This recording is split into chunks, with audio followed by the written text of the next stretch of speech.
ജാതകത്തിൽ ഗ്രഹസ്ഥിതിയിൽ ആദിത്യനും ചന്ദ്രനും ഓജരാശിയിൽ നിൽക്കുകയും പകൽ ജനനവും പുരുഷനായിരിക്കുകയും ചെയ്താലും, സ്ത്രീകൾ രാത്രിയിൽ ജനിക്കുകയും സൂര്യചന്ദ്രന്മാർ യുഗ്മരാശിയിൽ നിൽക്കുകയും ലഗ്നം യുഗ്മരാശി ആയിരിക്കുകയും ചെയ്താൽ മഹാഭാഗ്യയോഗം ഭവിക്കുന്നു.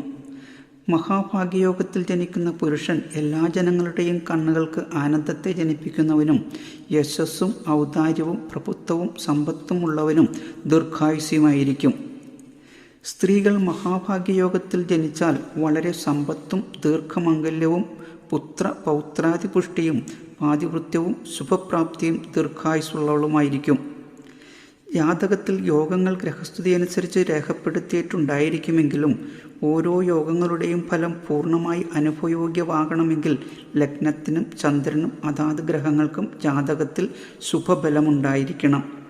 അല്ലെങ്കിൽ യോഗഫലങ്ങൾ ഭാഗികമായി അനുഭവയോഗ്യമാകൂ.